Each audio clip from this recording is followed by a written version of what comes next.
Well, greetings and salutations, everybody. Welcome to the best damn movie-related show on the planet Earth, the John Campea Show, coming from right here in my van by the river. I am, of course, your host, John Campea. I'm joined back in the studio by Jonathan Voico. Good morning, everybody.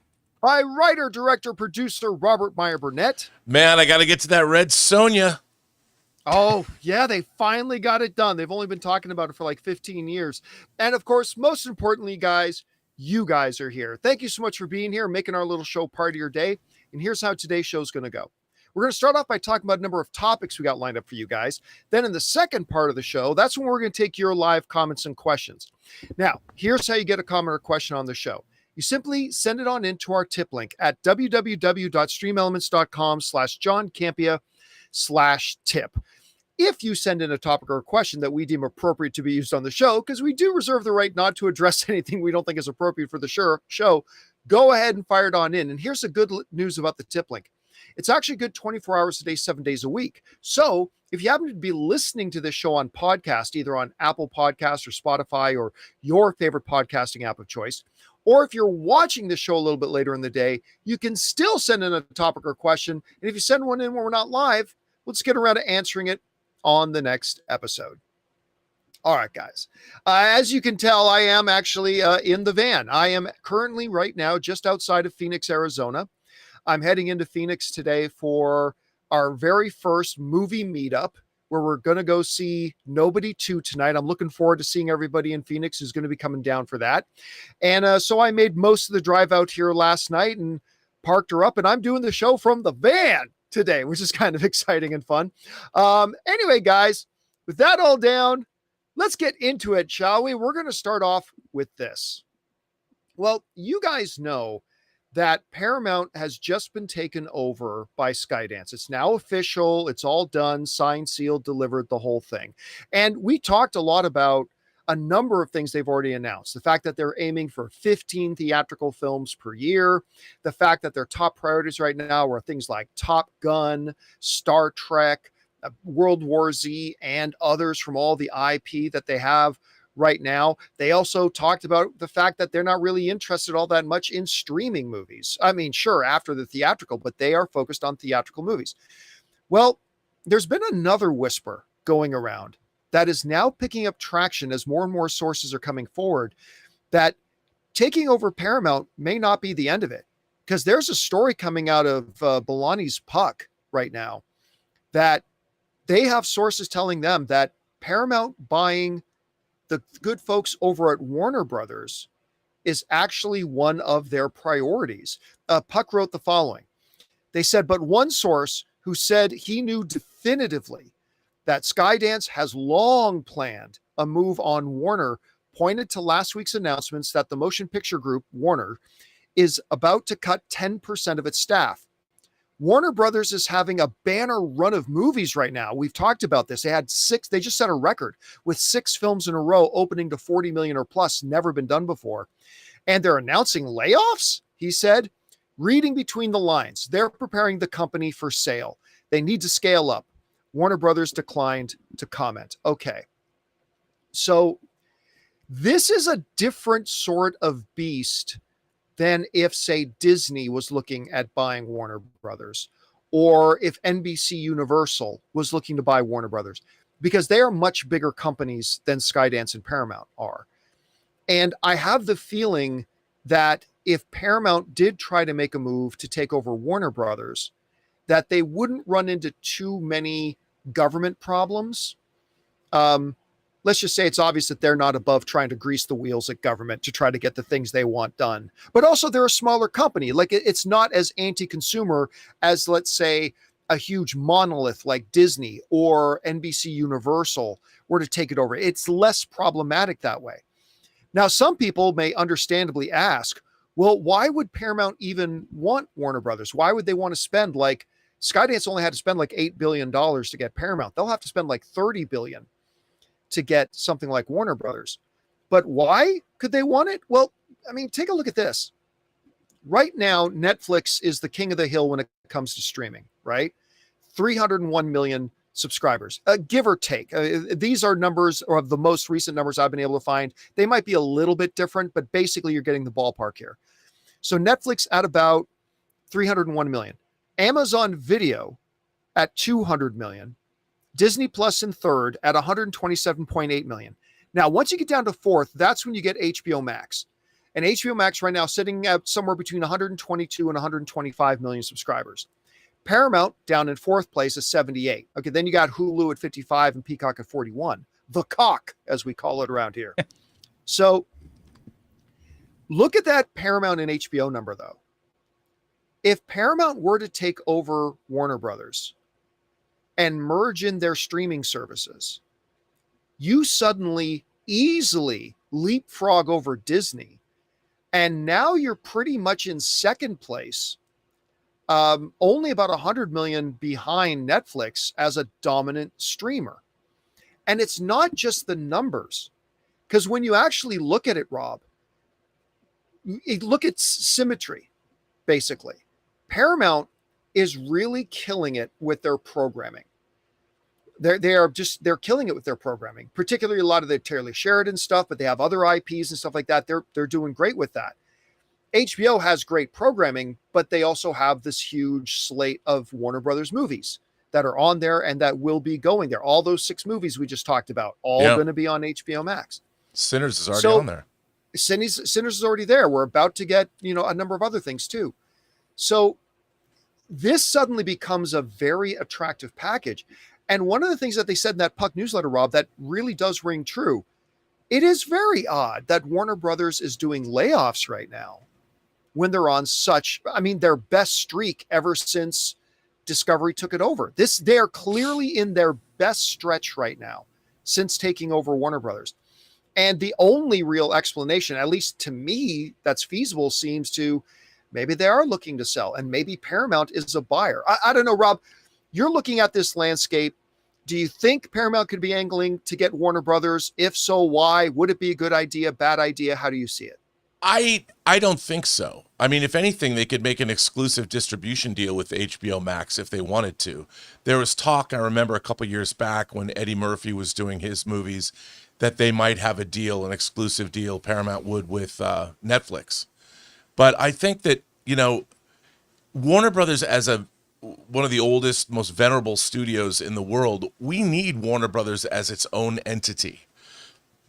We need Pam Abdi and Mike DeLuca. We need a different approach.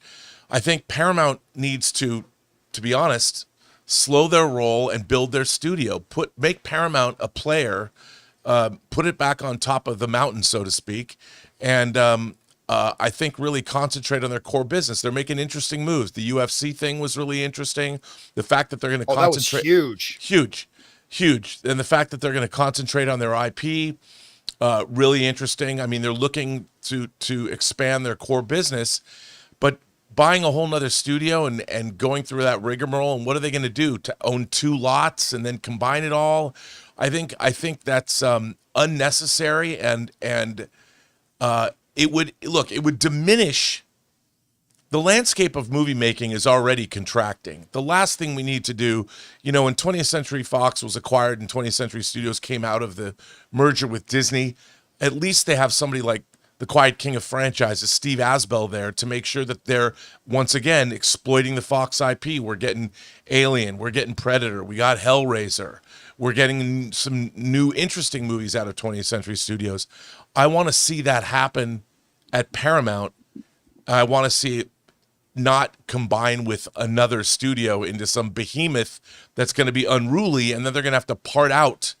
They don't need 2 different studios. They don't need all of that infrastructure. Make a deal with HBO Max and announce it. But then they've still got Paramount Plus. And so, I don't know, man. I would not like to see them merge with Warner Brothers at all.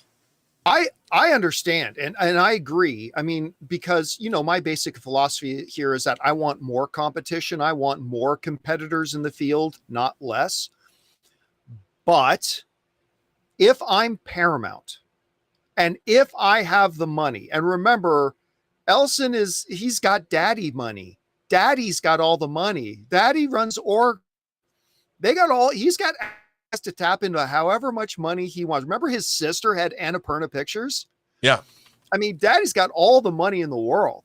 So, and look, I'm just saying from Paramount's point of view, having Warner Brothers added to the slate when they've got DC up and rolling now, they've got originals firing on all cylinders. If they could grab that and then instantly, like that, have the number 2 streaming service in the world, just like that. Again, whether I want to see it kind of isn't the question, because I'm with you. I would rather not. I'd rather, and if they want to sell Warner Brothers, sell it to somebody else. I mean, somebody that's not already one of the major studios. But I'm just saying, from Paramount's point of view and from Paramount's perspective, depending on the dollar amount, I could see why this would be very attractive, like really attractive. But to your point, Rob, hey, how about you make one movie first? Yeah. Like, I mean, it's, I remember when the LA Clippers signed like James Harden and like signed a bunch of guys, and they were talking, we want to create a dynasty of title runs. And everybody in the sports world was like, hey, maybe, I don't know, maybe you get on the court and play one game before you start talking about how many titles you're going to win. And it's great. Listen, I love a lot of the stuff, Rob, that Paramount's been saying. Top Gun focus, Star Trek focus, theatrical focus, longer theatrical windows. I love hearing, but it's all just things to say, speak. Let's see what they're able to do. Yeah. And also that's going to be the key thing. It's still all about your content, and making movies is incredibly difficult. Finding great material is even more difficult. People sometimes when they talk about these mergers, they act like it's just, it's really easy to find great material and we can all go make it. Anyone who works in the business knows that it's incredibly difficult to find really great material that you want to invest $100 million in. And then once you've done that, you could have the greatest people in the world involved. But with every project, there's a little bit of alchemy. There's a little bit of spinning straw into gold. And sometimes it works and sometimes it doesn't. But it's a very difficult thing to create a heady concoction of elements that come out to be a Top Gun Maverick. Because if it was so easy, they'd run, every movie that would come out would make $1.5 billion. And they don't. So running 2 studios means you have to find twice the material. And that is not an easy thing to do. Somebody in the live chat is saying, I think what Paramount wants to do is buy the TV division that Warner Brothers is spinning off. Nobody wants the TV division. The TV is dying. Cable is the stuff everybody's trying to get out of. They might take it as a part of the package if they need to, but I don't think they're looking just to acquire that. Anyway, guys, question is for you. More reports are coming out that Paramount may be looking to buy Warner Brothers. I could see why they would want it, but is it a good idea? That's another question entirely. Whatever you guys think about it, jump down to the comment section below and let us know your thoughts. All right, guys. With that down, let's move on to this, shall we? Well, you guys know that The Boys has straight up been one of my favorite things on television of the past number of years. I love this show. I've loved every season. I love every character. I just love this show. Then they did the spinoff, Gen V. Shockingly good. I really enjoyed Gen V. Now, they've got another one coming. A prequel, Rob, my most hated word in all of entertainment. A prequel, but this one sounds pretty good. It's called Vought Rising. It's going to star Jensen Ackles as Soldier Boy, set in the 1950s, and the first character posters have just come out. So let's take a look at the individual character posters here. This is at least for 4 of them. So you had Jensen Ackles as Soldier Boy. Jonathan was mentioning before the show started that he looks like Green Hornet. A little bit. He looks like he should have Kato standing next to him. Then what are the names of the other ones, John? I love this. Like the Rocketeer. I don't know what, but this is bomber site or bomb site or bombers. What a great looking costume. Yeah, it's Bomb Site. Yeah, Bomb Site. That's a 1950s war hero kind of look. So Bomb Site being played by Mason Dye. And then I think the next one up is Torpedo. Yeah, Torpedo. So there's I love this outfit. Love this outfit. Yeah, I do too. Torpedo is being played by Will Hockman. Yeah. And that looks great. Yep. and then Elizabeth Posey as Private Angel.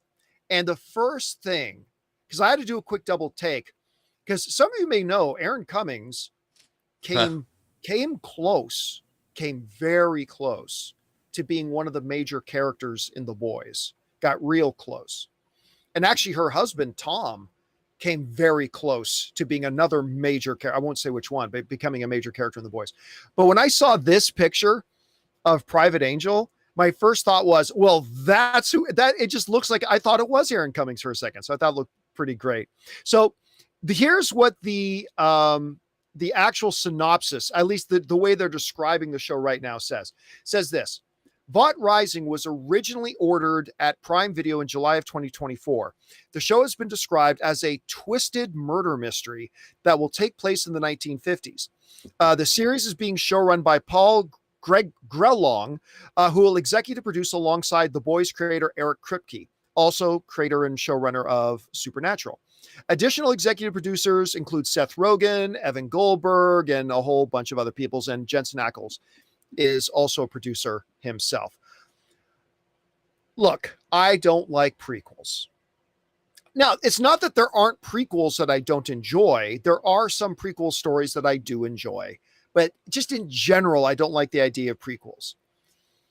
But listen, every single season that we've gotten of The Boys or in The Boys universe, like Gen V, and we got Gen V season 2 coming out, I've loved. And I love Jensen Ackles. And I particularly love him as Soldier Boy. And I'm a sucker for murder mysteries.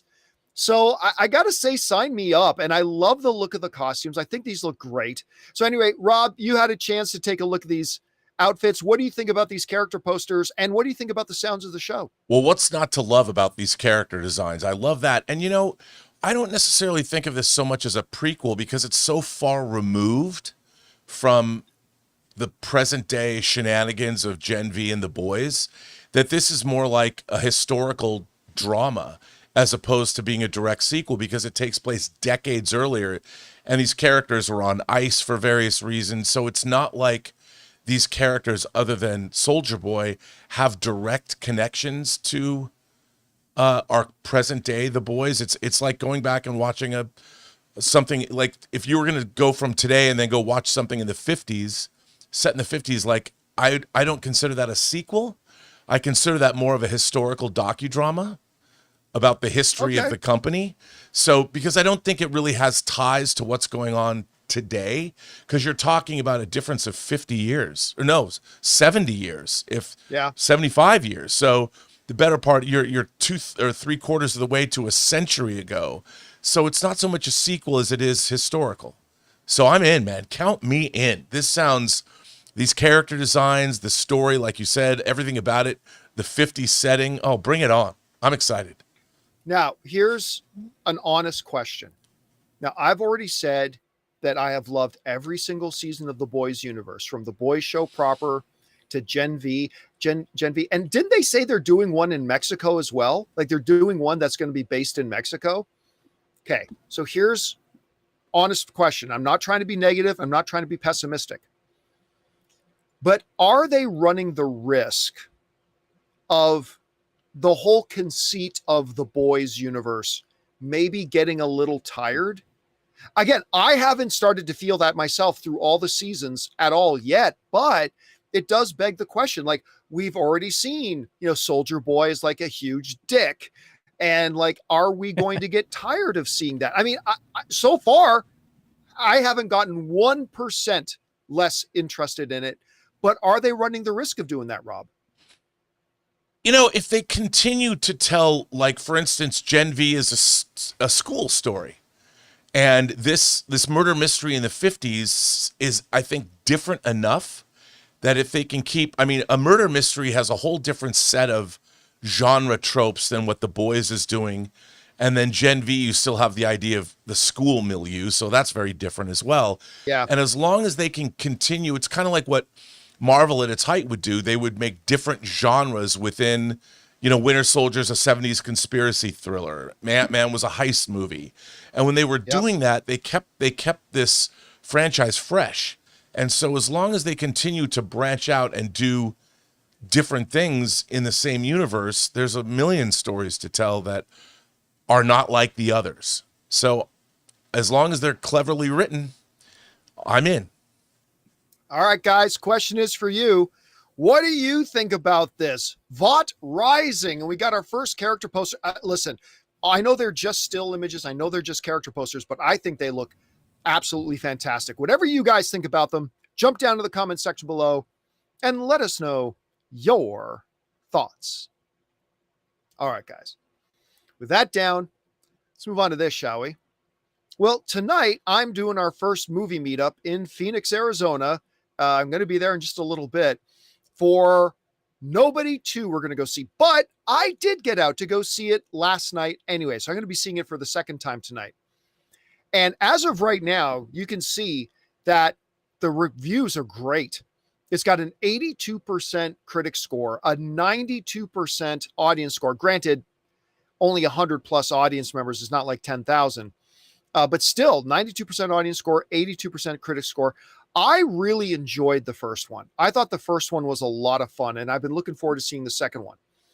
And I'll reiterate what I said in my out of theater reaction last night for those of you who saw it, but then I'll go a little bit deeper into it. This is not a smart movie. Don't get me wrong. This is not a smart movie. This is as by the template, straightforward, no complications, basic of most basic stories there is. Hero wanders into the wrong town. That's a trope that goes all the way back to the Westerns, right? And you guys see in the trailer, Hutch decides, played by Bob Odenkirk, it's time to take a family vacation. But they wander into a town that's run by a despicable crime lord, and he gets messed up in it. Dun, dun, dun, right? There is nothing original. There is nothing profound. This movie has nothing to say. And none of that matters. None of it matters because it's fun. It's real fun. They amp up the violence from the first Nobody, and they amp up the gore. There's a little bit more goriness to it as well. You can have great violence. You don't have to have gore, but they happen to throw in some gore into it as well. RZA is RZA. Christopher Lloyd, the OG, the God himself, is great in it. Connie Nielsen is always great to see in anything, but this is Bob Odenkirk's movie. All right. This is Bob Odenkirk's movie. And, you look at Bob Odenkirk, and I remember going into the first Nobody and thinking, can we see Saul Goodman as an action hero? Can that actually work? And they made it work in the first Nobody. I asked again, can they still pull that off? I'll tell you what, Bob Odenkirk, after his heart attack, because remember that he had a heart attack a while ago, he's gotten himself in really good shape. Like, he doesn't have any shirtless scenes in it, but you can tell, like, this dude has gotten himself in really good shape. And he totally pulls off the unexpected tough guy. The fight scenes are great. And listen, I said this in my out of theater reaction, but I should reiterate it here. There are a couple of moments in this movie that would provoke you to want to say out loud, oh, hell no. To the point that I was sitting in the theater and one of these moments happened. It's glimpsed in one of the trailers, so this isn't really a spoiler. There's a clip of this in one of the trailers where this security guy in an arcade slaps Bob Odenkirk's youngest daughter. And I forgot about that part. And I'm there and I'm thinking to myself, oh, hell no. And as I'm thinking to myself, oh, hell no, this lady in the back of my theater, oh, hell no, just yelled out totally at the top of her lungs. And you knew, oh my God, it's about to hit the fan when it does. And it's, again, is this movie going to be talked about, when we're talking about great action films like John Wick? Is this, because obviously for obvious reasons, this is compared a lot to the John Wick franchise. It's not going to be talked about in the same breath as John Wick. Is this going to be a film we're still talking about 5 years from now? No, it's not. but is this a good time at the theaters? Does this deliver on the one and only and simple promise that it offers to the audience? And I'm going to say, yes, it does. I walked out of the theater with a smile on my face. I had a good time. Anyway, Rob, I know you didn't have a chance to go see it yet, but as you're looking back on, the first Nobody, what did you think of it? And where's your expectations been for this second one? Well, I love the first Nobody. It was a hoot. But, John, I have a big question. How's my girl Sharon Stone? Doesn't she play the ringleader, the big bad in the movie? How's she looking? What does she do? Give me the skinny on my favorite. Okay. She's not in the movie a lot. And when she is in the movie, they told her to drive in one gear. Total psychopath. Nice. That's it. Like there's no, we say nice, but it's also kind of nice when our villain can change gears, because then when they go total psychopath, it makes a bigger impression. Whereas with the villain in this, it's just total foot to the floor, total psychopath. And you know what? It works. And what's kind of cool in it is that her two main henchmen are both these like young women, these warrior princess young women. Nice. She's also got like big bruising guys. And when her two main bodyguards finally get into the action and start having a fight sequence, they're amazing. Their moves are so fast and so smooth, and it just looks beautiful on screen. But yeah, I could have used a little more of the main villain, and I could have used a little bit more range in the main villain. Like it's not her fault. That's clearly what the directors wanted, and it worked for what it was. So yeah, it's the villain works, but like a lot of these simple action films, the villain's not who you're going to be talking about when you walk out of the theater, if you know what I mean. All right, guys, question is for you. Did any of you have a chance to run out and see Nobody 2 last night? Do you plan on going to see it? Did you like the first one? Whatever you guys think about it, jump down to the comment section below and let us know your thoughts. All right, guys. With that down, let's jump on to this, shall we? You guys know that Peacemaker Season 2 is coming out next week, I believe. We talked a little bit about it yesterday. James Gunn was discussing the fact that there's going to be a lot of cameos in this. This is going to really set up the upcoming DCU, that it picks up right directly as a result of everything that happens in Superman. And we heard from some people that have seen it already and really enjoyed it. But now they've released a brand new trailer, and it is a red band trailer.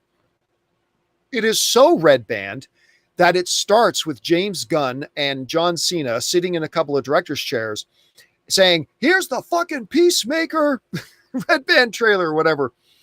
And they go into it. And I love the trailer. I absolutely loved it. Now, granted, take that with a grain of salt that I'm also a big fan of season 1. Like I thought season 1 was great. So this feeds right into it. I thought this worked so great. And the interdimensional being, the alien, whatever he is, that comes walking out. I don't know why I found this so funny. I don't know why I found this so funny. Because if I read this in a script, I don't know if I would have thought this is funny. But this, Peacemaker's in this interdimensional void, and just this alien looking dude just comes walking out that you see here in the picture. He just comes walking out. And it's just such a simple thing. John Cena, Peacemaker says good morning. Guy doesn't say anything, and Peacemaker's mad about it. I wouldn't have thought that sounds funny. But it's hilarious. And then they pick up on it later in the trailer. Get the fuck out of here. I'm so sorry. I always say hi to that guy, and he never says hi back. And they're like, I don't know why. I just thought that was one of the funniest things I've seen all month. I absolutely loved it. And by the way, they, just goes on to talk about more of the stuff that they said about it. James Gunn recently teased how Peacemaker Season 2 ties into Superman. You've seen what we call the QUC, the Quantum Unfolding Chamber, in the first season of Peacemaker. And we see more about that technology in Superman, the filmmaker teased. The QUC is at the center of the story in Peacemaker Season 2. We see a lot of different characters from Superman in the season, including Isabella and Nathan, we already saw in the other trailer, Guy Gardner and Hawkgirl, and Sean as Maxwell Lord. And then we see a bunch of other characters later on in the season from other parts of the DCU and from Superman. Gunn continued, there might even be one really, really, really big cameo near the end of the show. A really, really, really big cameo at the end of the show. Now, you guys will remember that James Gunn kind of popped that zit in Peacemaker season 1, when at the end he basically had the Justice League show up. So, Rob, when he says that I've got a really, really, really big cameo near the end of season 2, I cannot help but wonder who or what he may mean by all that, and who he's referring to and all that kind of stuff. I have a theory though, Rob. I have a theory. What is your theory, John? Here's my theory. So clearly there's multiple dimensions here, right? Yep. And James Gunn, all right, I'll say it. Henry Cavill's Superman. I'm going to say it. Henry Cavill's Superman.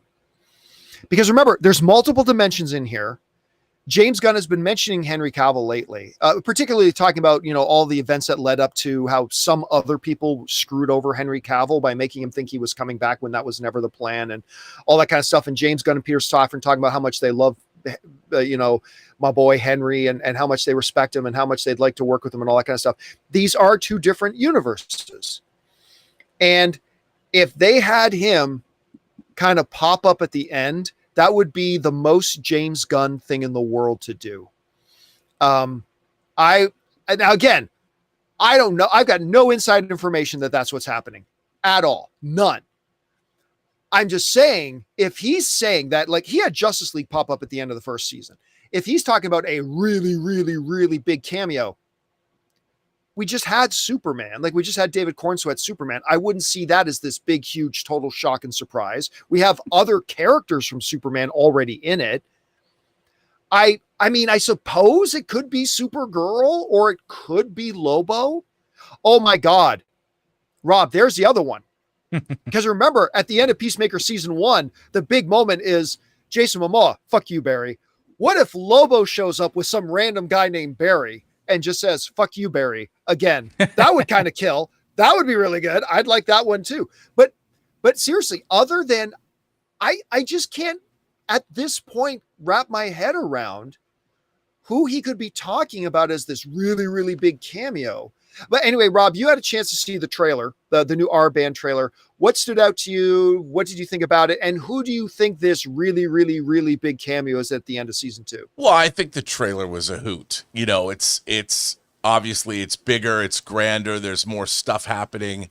It ties into the new DC universe. I'm excited. I love the first season. I can't wait to see it. It looks like peak Gunn. It looks like a hell of a good time.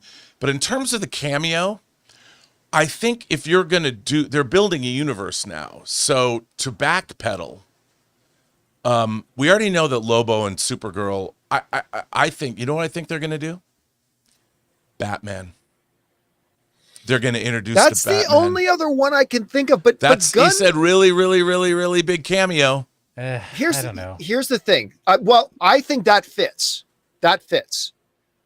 The only reason I don't think it'll be Batman, although that would totally fit into that description, is because they've wrapped season 1, like they've wrapped on Peacemaker. They're all off making other things now. And James Gunn just recently insisted they have not yet cast their Batman. I mean, he could be lying. But normally when Gunn comes out and says things definitively like that, like we have not cast our Batman yet, I don't think he's fibbed yet. I mean, I suppose he could, but Batman would certainly fit into that sort of thing. Like the other thought is another major one, like maybe Wonder Woman, but I don't think they have their Wonder Woman yet. Who else? I don't know. Darkseid shows up. I don't know. Does Peacemaker kick Darkseid in the balls or something? I just can't, like, can you think of anybody else that could fall into that category other than not the way he was talking about it? Because when he's saying really, really, really, really, he's talking about the audience. Like cameos are cameos, but when he says really, really, really, really big cameo, he's referring to what the audience would think is a big cameo. Right. 100%. And so unless he's talking about like because they mentioned Lex in the trailer, unless it's just Lex. But I Which don't I hate to Can say you just count because that? it's a cameo. It's not a new appearance. He didn't say there would be a debut. But I think a Right, but- really, really, really big cameo would be somebody we I haven't agree. seen. I agree. I'm just Yeah, I'm trying to set yeah. myself up Yeah, for like, okay, cool. This is measured. totally. You know? I don't want to be hurt. Keep again. those in the live chat- expectations. Somebody in the live chat saying Penguin. That would actually be pretty cool. Colin Farrell walks in. Like a different But again, it's not about their universe. right. It's about someone It's else's DCEU universe. and the DCU. And Yeah. I think that their big cameo has got to be something that furthers their universe. Well, I mean, yesterday we talked about how James Gunn, when asked directly, is Margot Robbie going to come back as Harley Quinn? He said that Yeah. will be announced later. Yeah. Margot Robbie.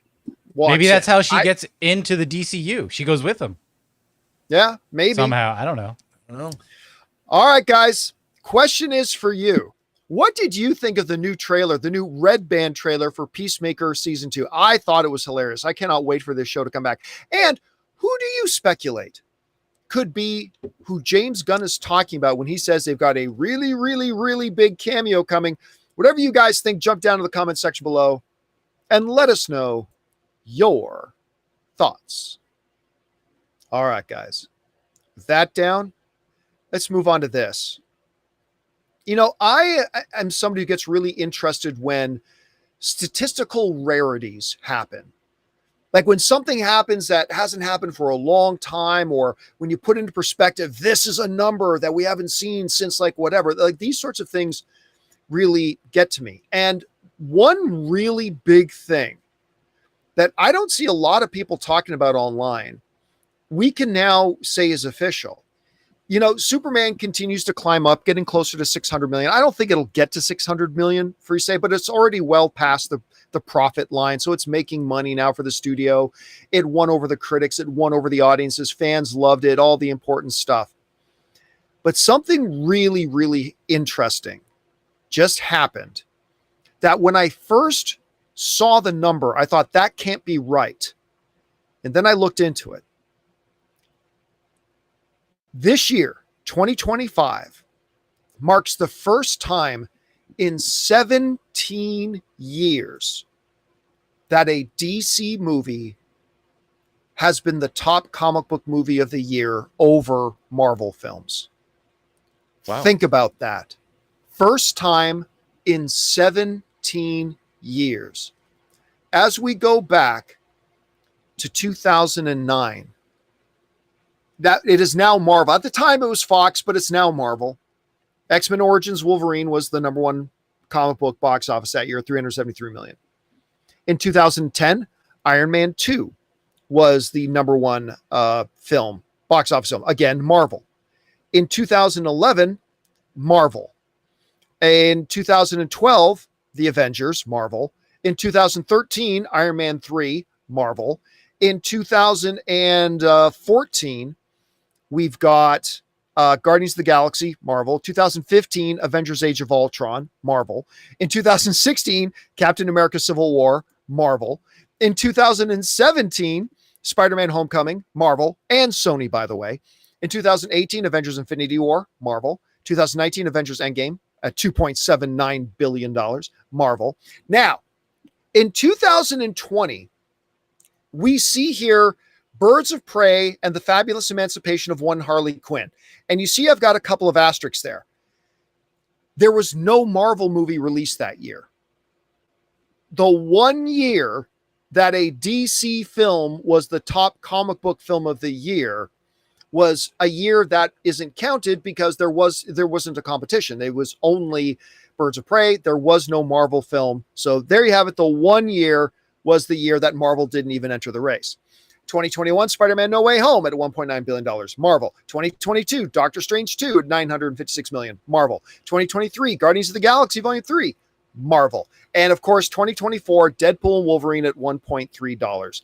And now today, we can officially call it, in a year that had one DC movie and 3 Marvel movies in the fabulous Thunderbolts, the not so fabulous Captain America, Brave New World, and the wonderful Fantastic Four, the DC movie is going to win the box office rate. No. Granted. Fantastic Four is still in theaters, but it's not going to catch up. At this point, it's not going to get remotely close to Superman. The race is over. We're calling it. It's done. For the first time in 17 years, in a year where both DC had a film in theaters and Marvel, it's the first time that a DC film has come out on top. And it's those types of numbers, Rob, that when I hear about them just kind of make me go, oh my goodness, like what? Really? Because I remember last year somebody asking me if I thought Superman could be the top box office film for comic book films this year. And I said, no. No. I mean, I don't think anything was going to be massive. I didn't think Captain America was going to be massive. I didn't think Thunderbolts was going to be massive. I didn't think Fantastic Four was going to be massive, but I thought they would all do well. And at least Fantastic Four and Captain America, I thought would do better than Superman. Sure. So it's a new little feather in the cap for the folks. James Gunn's first time out, he accomplishes something that hasn't been done in 17 years. Beat Marvel.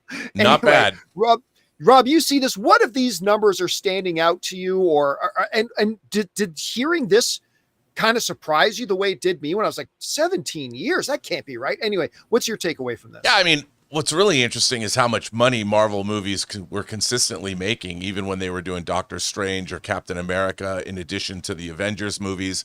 A lot of money was being made there, but we've had a cultural shift. We've had the pandemic.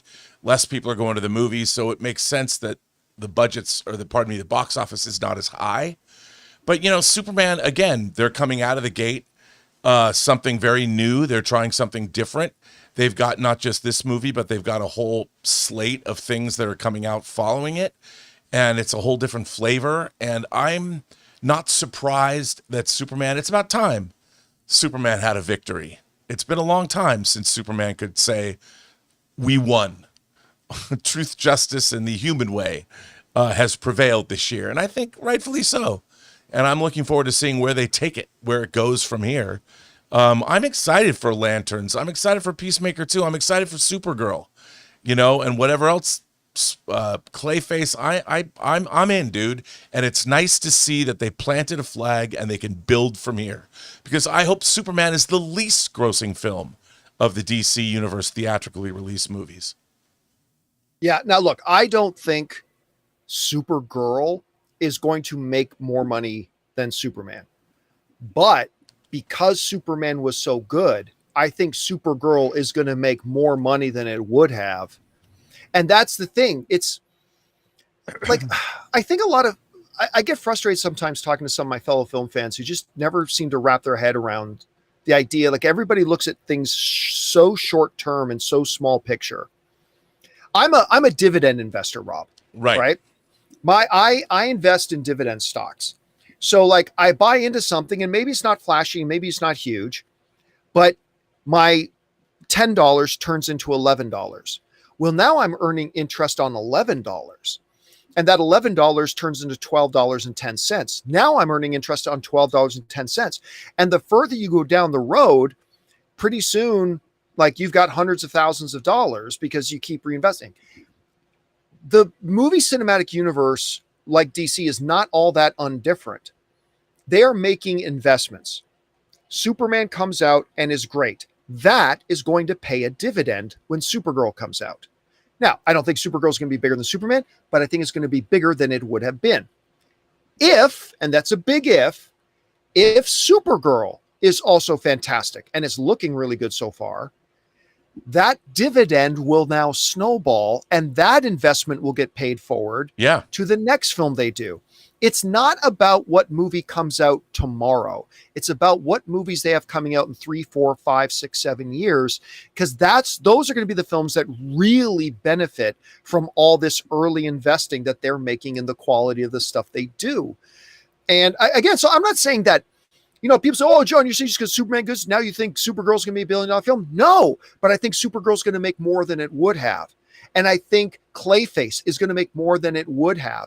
I think Lanterns is going to do better than it would have, so on and so forth. So And that's what James Gunn's doing right now, Rob. He is putting down investments. Yeah. He is building equity in this thing. And I think their future looks really good. I do too. Anyway, guys, question is for you. What do you think about it? I've got to admit, I was shocked to see this 17-year run when you actually had a Marvel proper movie out against a proper DC movie. It's been 17 years since DC's won that fight, and here we are in the first out. You know what the really good thing is now? For almost 2 decades, Marvel hasn't had legitimate competition. They haven't, and legitimate competition pushes you. I think this is going to be great for Marvel that DC's doing well. Obviously, it's good for DC. Anyway, guys, whatever you think about it, jump down to the comment section below and let us know your thoughts. All right, guys. With that all down, it's time for us to move on to the most important part of our show, which is, of course, taking your comments and questions. But before we do, we're going to bid good day to our friend Robert Meyer Burnett. Great job as always, my friend. Well, John, knowing you're on the highways and byways of this great land of ours, it makes me feel better about my life. So this is very cool. Very cool to do the mobile support vehicle broadcast.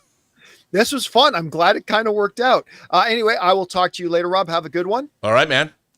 Be safe. And all right, guys, let's get on to your topic, shall we? Jonathan, what we got up first? First up, we've got Full Boyle. Do you think that the DCU could have had the same problem as the Marvels did by having TV shows and theatrical movies in a shared cinematic universe? Could this create homework and confusion for the average movie-going audience? Well, we talked about this a little bit on yesterday's show. Yes, the danger of that is there if James Gunn does not pay particular attention to it. James Gunn has said, I think it was like 6 months ago, he talked about how the fact that the DCU is not going to have homework.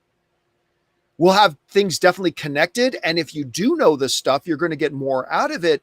But they are never going to do something where it's like, here's the thing. You're not going to have to have watched Peacemaker season 2 in order to be able to watch and understand Supergirl. Right? They're not going to do that. You can have connected, yet standalone. Right? You can do that. Daredevil's a great example of that. Daredevil is in the MCU now. But you don't have to watch Daredevil to watch anything else. And that's key. Ms. Marvel is in the MCU. But you don't have to watch Ms. Marvel to watch anything else. I mean, except they did the Marvels, and that's where they made the mistake. But James Gunn isn't going to make that mistake. At least I don't think he will, because if he does, that's going to be pretty bad for them, and they got to be careful about it. All right, what's next? We got a $25 tip from Scooby Drool. Oh, thank you, Scooby Drool. Says, hello, John, with the Alien franchise back with Romulus and Alien Earth show, and the Predator franchise back with Prey, Killers of Killers, and the upcoming Badlands. Do you see the Terminator franchise ever making a comeback? I remember, John, you say you don't see the Terminator franchise ever making a great comeback like Predator franchise and Alien franchise. Why not? If not, how about a Terminator prequel TV series? Oh, no, prequels. No, just stop with the prequels stuff. No. We know how the war with the humans started. We don't need to cover that ground again. Yeah. Like Terminator's been so run into the ground. Like, even that, what was that anime recently? That animated one they just came out. It was called Terminator something. Oh, that's the Terminator. Predator one. Which one? Yeah, it was the Terminator one. 1 second here. And I can't remember what it was called, but I had a bunch of people tell me, "Oh, it's really good," and I watched it, and it was not. Maybe I can't remember, but I watched it, and it was not good. At least to me, I did not think it was very good. Like, I didn't think Killer of Killers was going to be all that good, but I ended up really liking it. But Terminator, no. But is it possible? It's possible. But I'm going to say something that is sacrilege to say, but it's got to be said. The only way it has any hope is they have to move on from Arnold. You got it, because unless you move on from Arnold, all you're going to be thinking about is all the existing Terminator stuff.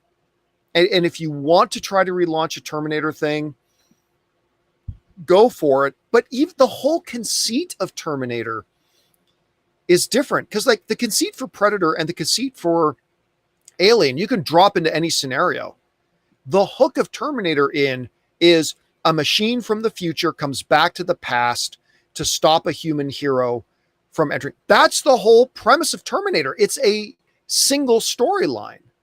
How many times can we do a machine from the future comes back to the past? So like an alien, you can drop alien into anything. A predator, dude, you can be at a gender reveal party in the suburbs, drop a predator in it, boom, movie, right? But Terminator is tied to a single story idea. Machine from the future comes back to the past.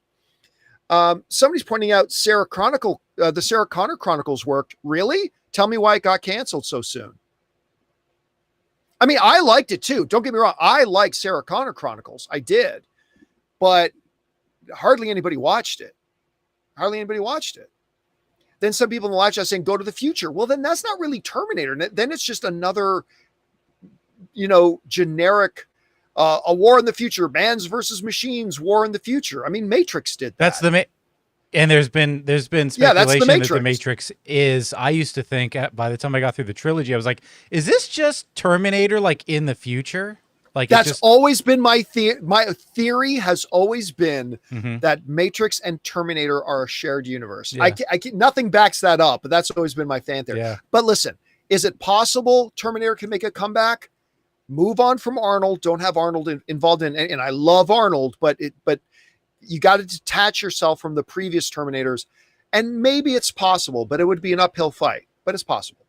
All right, what's next? We got Anonymous. Hey, John and crew. Today, first thing I did after getting my son ready for school and walked him to the bus stop was to buy Superman. And know what I found? iTunes Extras.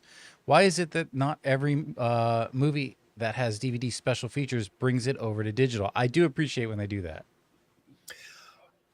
First of all, they should. Yeah. I mean, one of the reasons I stopped buying physical media was fewer and fewer of them were including special features. And then I even buy less digital media now because it's rare, not super rare, but it's rare that you get special features. Now, the reason why you might see iTunes have it is because they probably pay the studios to have exclusive rights. It's kind of like how you can get a special edition of something in Walmart and then a different special edition of something in Target. So it's probably something like that. But I think they should all have it. I think when you buy a movie, it should come with special features. Particularly, what I really want, number one, is a director's commentary. If you don't have a director's commentary on a movie, I'm not buying it. I'm not buying it. I don't care what movie it is. I'm not going to buy it. If you don't, at bare minimum, have a director's commentary. Then after that, behind the scenes stuff is great. Deleted scenes is great. All that stuff is wonderful and I like it. But at bare minimum, you need to have a director's commentary. All right. What's next? All right. We got Anonymous who says, hi, John. Curious about your thoughts on Arcane Season 2. Seeing it getting Emmy nomination reminds me of how amazing it was. I was bummed when I found out that you didn't cover it once it released. Truly one of the greatest shows ever made. I don't know about that. It's a great show, but greatest show ever made. Can't wait for more. Arcane Season 1 is my all-time favorite animated show. I think it's better than anything that's ever been made, and I'll have that debate with anybody. Season 2 was not as good, just straight up. It wasn't as good. I still liked it. Don't get me wrong. In a thumbs up, thumbs down world, I still quite like Season 2, but it wasn't nearly as good as Season 1. And a part of the big reason for it was the heart and the soul of the first one are the sisters. And so much of, some people saying Batman the Animated Series, dude, no, don't be silly. I adore the Batman original animated series. It's not as good as Arcane Season 1. It's just not. Anyway. But they move so far away from the story. Like even in Season 1, you had the sisters and then other storylines going on around them that tied it all together beautifully. But in the second season, don't even make me laugh. Somebody in the live chat saying X-Men 97 was better. Oh God. Oh God. I just can't take you seriously. And I like X-Men 97. I like that show, but please dear God, don't put that in the same category as Arcane. Anyway. But yeah, Season 2, it moved away from that heart and soul of it, which was the story of the sisters. And I found that they actually became side characters, which really lost a lot of the heart of it. Again, I still really like Season 2. I really do. but it just wasn't anything like season 1. Anyway, what's next? Jake, $20 tip, says, congratulations. Thank you, Jake. Congratulations on the van, John. Hope the fans treat you like gold on your adventures to come. Well, I'm just looking forward to meeting, fellow film fans and stuff like that. And, again, like part of the thing about the van was that this vehicle is what's allowing me to put off my retirement because, I really wanted to travel more. I wanted to go all over Canada and the US and do all kinds of stuff. And this van will allow me to do that while also still doing the show. And it's been great, and do things like these movie meetups. Like, I don't know, maybe we'll do the first one tonight and our next one next week in San Diego, and maybe there'll be disasters and maybe we won't do them anymore. But I think they're going to be fun, and having the van is allowing me to do that. So I'm kind of excited about it. All right, what's next? Got Dave. Hey, John, if you're going to San Diego, the AMC Mission Valley is a really fun down theater whose a rundown theater whose only good theater is Dolby. Even their IMAX sucks. You should go to the Regal Mira Mesa, which is a massive, beautiful theater. Just got recliners. I don't really care.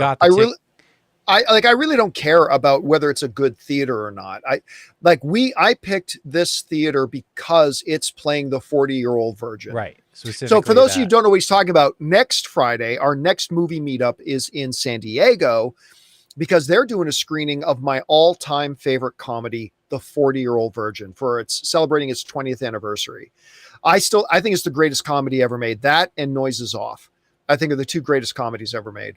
And so that's why I don't really care about I don't care. It doesn't really it's not going to impact anything really. It's just, that they're playing it. And so I'm excited to be there for it. All right. What's next? Curious Chris, as much as I absolutely adore Daredevil and would love to see him on screen next to the Avengers, I struggle to see how useful he would be in a big battle with aliens and monsters. Only thing of use I imagine him doing is passing around Gatorade. Dang, dude. But Hawkeye gets a pass? Yeah, I mean, Hawkeye, Batman, it's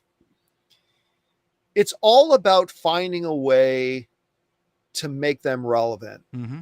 Look, I honestly don't think we're going to see, maybe in quick little cameos, I don't think we're going to see Daredevil on the big screen. And I think the relatively poor ratings of Daredevil Born Again kind of put a seal on that I don't think they're going to make bringing Daredevil into the MCU on the movie screens a priority. Again, small little cameos, small little parts. I can see that, but he works best in Hell's Kitchen. That's where Daredevil works best. As a character, that's where he works best. So, yeah, I'm not expecting to see much from Daredevil on the big screen. All right, what's next? Curious Chris. Some observations about James Gunn's films. They are always beautifully shot, really funny, and have really impactful emotional beats. However, I find his dialogue to be a bit on the nose at times. Superman's speech to Lex felt forced and unnatural, but Superman is supposed to be very direct. So I both agree and disagree with you. I agree that in James Gunn's writing, I think he's a great writer, but I agree with your overall assessment that there are times, even in like his Suicide Squad, I think there are moments that feel very on the nose in the writing. I still think it's very well written, but that's a little bit of his kryptonite, basically. So I agree with you on that. I disagree, though, about the specific instance of Superman's speech to Lex. I felt the frustration of the character of Superman in that. I didn't feel like that was an example of it. Because I agree with you. I think James Gunn does have a tendency to do that from time to time. That's kind of his one bit of kryptonite in his writing. But I don't think that particular situation was an example of it. But anyway, that's just my opinion, though. All right, what's next? Not anonymous. Last week we mentioned the Batman making $772 million, and I think we don't appreciate how well that movie did, considering it was streaming 39 days later. HBO was even running ads for the streaming date the day the movie hit theaters. What a ridiculous time that was. Oh, listen, I have never undersold how impressive it was what Batman did. Considering, like, it also had not as uphill of a battle because it wasn't everybody knew it was a standalone universe thing. It wasn't a part of a new shared cinematic universe. All had nothing to do with the DCEU and all that kind of stuff. But still, it's yet another iteration of Batman. Especially coming out of with all the controversy surrounding the Ben Affleck stuff, because Ben Affleck, remember, he came after I was the first person that told the world that Ben Affleck was no longer going to be Batman, and everybody called me a liar. And then at Comic-Con, Ben Affleck even came running out on stage saying, I would play an ape for Matt Reeves. I'm going to be Matt Reeves' Batman. And I kept telling him, but I don't care what Ben is saying. He's not our Batman anymore. And everybody called me a liar. So you had that controversy kind of going around with it as well. And I think what it was, and as a almost 3-hour movie that was not kid friendly. I mean, it wasn't kid unfriendly, but it was not kid friendly. I think what it was able to accomplish at the box office was monumental. I thought it was absolutely outstanding what it was able to do. Yeah, a lot of people tried to go out of their way to just hate on Pattinson as well. There was a campaign, but Yeah, I mean, but that was from day one, right? Like everybody, big Twilight boy. It's like, again, it's one of the coolest things that we noticed too, because that really showed about how a lot of us as film fans are only aware of the big titles. Because when they announced Robert Pattinson as Batman, there were some of us who were very excited about that because we were aware of and watched this big string and succession of smaller artistic indie films that he did that were remarkable. Mm-hmm. And not just that the movies were remarkable, he had turned and evolved into a remarkable actor to the point that even Christopher Nolan was lining up to work with him. Sure. And so there were some of us that were like really excited that he got cast. And then to a degree, understandably, people who were completely oblivious to the fact that he had this big succession of films that he did, and that he was remarkable in. Well, they hear Robert Pattinson and all they think of is, wait a minute, wait, the pretty boy from Twilight? Mm-hmm. That's Batman? I get it. Like, I get it. But it's like, I remember being very excited and kind of like, I thought, what a bold choice that was. Now, do I think he was the only guy to play Batman? No. Do I think he have been my number one choice to play Batman? No. But I thought he was a great choice, and I clearly it worked out really well. We got Not Anonymous says, Apple does it again. I'm not going to say that Chief of War is on the level of Shogun, but it's maybe just the very next rung down at worst. It's based on true events and is currently the highest rated new show of 2025 of 93% critic rating. Yeah, this is one I've got to watch. And I will admit two things. One, two reasons why I haven't started watching it yet. Number one is Jason Momoa's other Apple TV Plus original series, C, I did not think was very good. Actually, I think it was my least favorite of all the Apple TV Plus originals. I really disliked it that much. I did not think it was very good. And I'm a big Jason Momoa fan. Secondly, I didn't think the trailers for Chief of War were very good. Just being honest, I didn't think the trailers were very good. But I have heard nothing but good things about this show. And like you said, like it's like the number one critically rated new show of the year, all that kind of stuff. So I am definitely, I think after I get back from the movie meetup tonight, because I'll be, driving the van back to this campsite before making the drive back to Riverside tomorrow. I think when I get back, I'm going to pop on the first episode or two of Chief of War because everybody's saying how good it is. And we'll watch it. Speaking of all right, what's next? Apple, have you heard of this highest to lowest with Denzel Washington? That's the new Spike Lee one. Yeah, we were actually just talking about this on the show the other day. All right. I wasn't listening because I don't listen when I'm on the show. Well, in your defense, you are also trying to operate all the graphics and audio and video and switching and all that at the same time. You're forgiven if you can't pay attention to what we're talking about sometimes. All right, what's next? John Campea says, I know it's early, but how was your initial van impressions? How was it like to drive and how's the space? Man, I can't, you know what? I'm going to see if I can share a picture with you guys. I'm not sure I can, but I'm going to try it here. Give me one quick moment. So yeah, not that one, not that one. Oops, I'm going the wrong way. I got to tell you guys, I am having an absolute ball in this thing. Can I bring it? Yeah, I'll share this one here.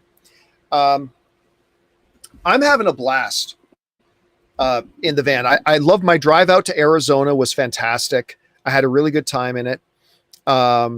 Let me see if I can bring this up here.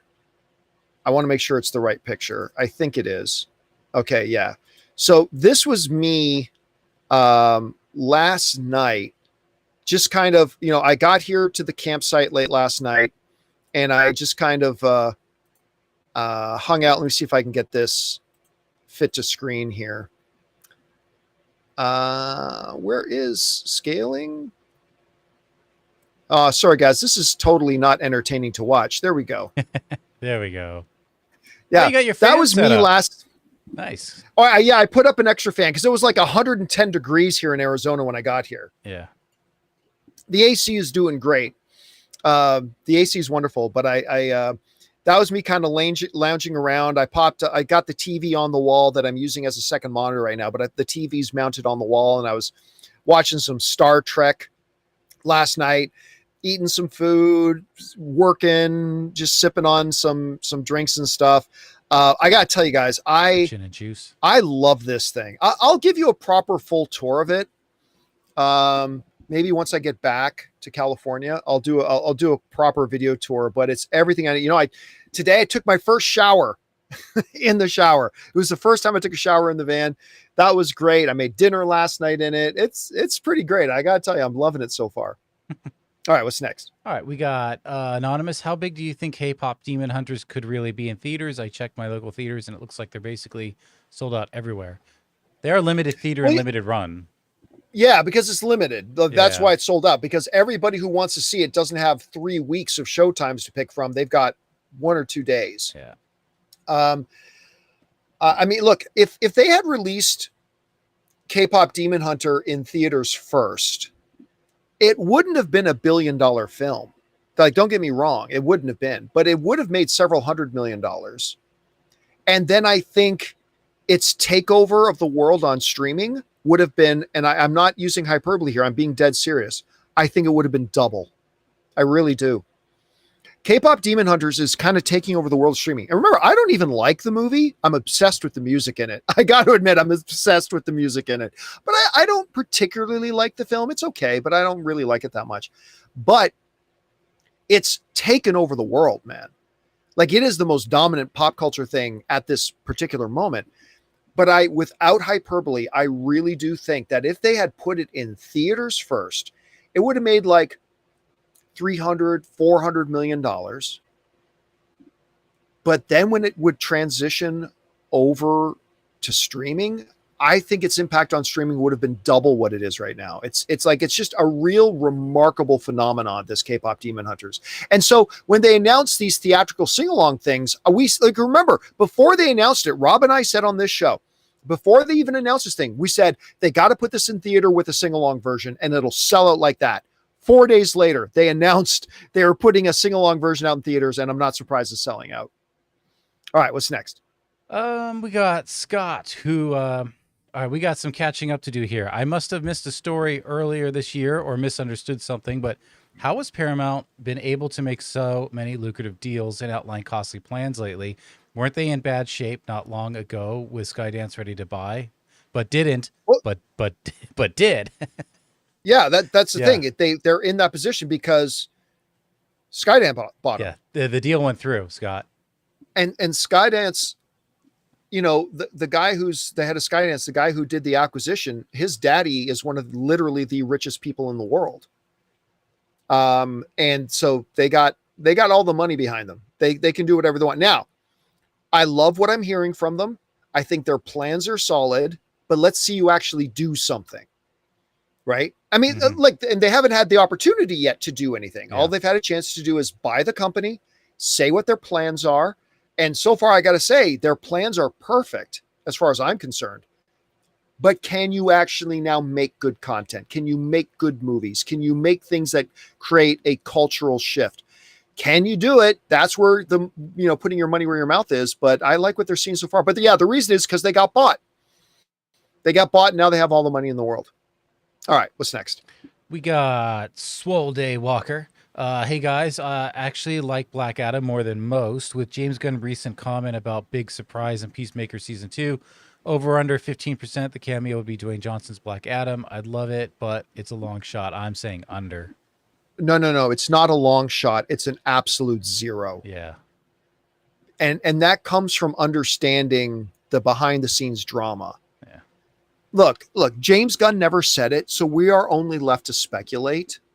But the clear industry speculation is when James Gunn was saying that, somebody was trying to throw a wrench and sabotage, the Gunn and Safran takeover and really screwed over Henry Cavill by telling Henry that he was going to be Superman again. And when that was never the plan.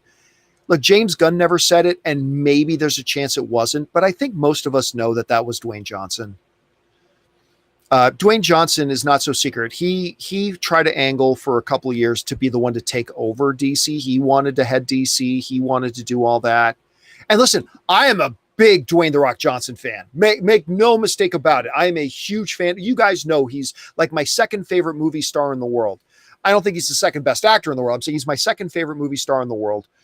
I'm a huge Dwayne Johnson fanboy. That being said, if all the things we hear were correct, he miscalculated, and I don't think you're ever going to see James Gunn work with him. I really don't. And so, Black Adam being a part of that, I would say, let's put it this way: I don't know that there could be a more shocking thing to me in the world, other than finding out Jamie Foxx was coming back as Electro. I think this would be right up there with that. It would totally shock me. So I'm going to say not 15. I'm going to say totally zero. All right, what's next? We got Swole Days back. Tinfoil Hat Theory. What if the way Marvel brings mutants into the 616 universe is by Franklin Richards? What if X-Men characters are toys, or a cartoon show that Franklin brings to life, or he just creates the universe full of mutants? If you had brought that up like 2 years ago, I probably would have said, yeah, there's a chance there. But the way everything's evolved, it does not look like that's the way they're going with it.